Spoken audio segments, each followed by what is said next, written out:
Iran I see on today's TV is not the Iran, obviously, that I saw in 1974. In 1974, en route by bus from Kathmandu to London, we travelled through Iran. And in this short video, I want to tell you that Iran in 1974 was a great place to visit.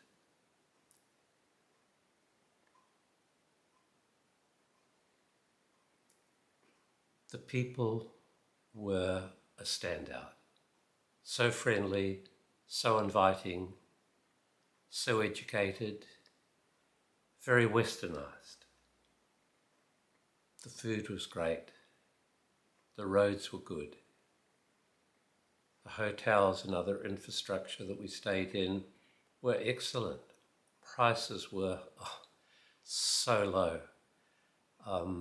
There was 64 rial to $1 and you could buy a meal for a fraction of $1. But anyway, in 1974 I travelled on a sundowner's bus from Kathmandu in Nepal to London, England. A 6-week trip. And on that trip we passed through Iran. We spent 6.5 days in Iran and visited most of the cities. We entered through Mashmad to Bojnord, Shaman, Gurgaon, Babol, Babolsar, Amol, Tehran, Qom, Isfahan, Persepolis, Gazin, Zanjan, and Tabriz before moving into Turkey. My recollections are backed up by a travel diary that I keep and have kept from 74.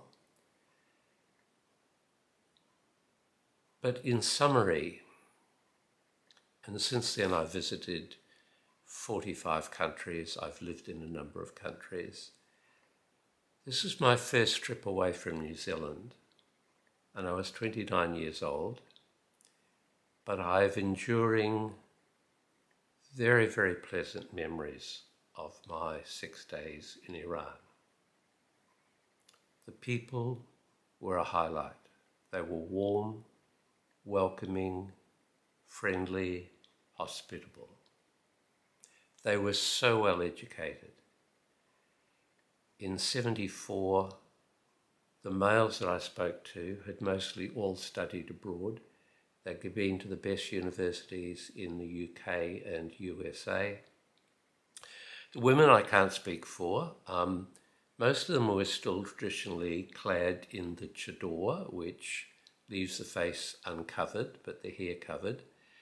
But in Tehran in particular, a lot of the women had already moved to Western garb and were wearing slacks and that type of thing. The males were very well dressed, they were well educated, they spoke excellent English. Many of them were professional that I met. It seemed that the affluence from the oil money that Iran is privy to had been shared with the population. The literacy rate had doubled in recent years, and again, please, this is not in any way political, it's simply what I observe and looking back from 50 plus years to what I still remember. Food was great. There was traditional food, but there was also wonderful Western food. There were pizzas, there were kebabs. The most memorable meal was a meal of sturgeon steaks as kebabs, washed down with wonderful cold draught beer, and cost so little money. At the time, the Iranian rial was 67 rial to $1, and we were buying meals and beers and drinks for a fraction of $1, 20 cents, 30 cents, 50 cents. The scenery, magnificent. The deserts, unlike the deserts I will later see in Morocco and places such as that. Stony deserts. The deserts in Iran are formed not by sand dunes but by dried lakes. There was wealth on the streets. Of course, I visited. It was the reign of the Shah, who was deposed in 1979, so it was only 5 years before the revolution. But the crown jewels were amazing.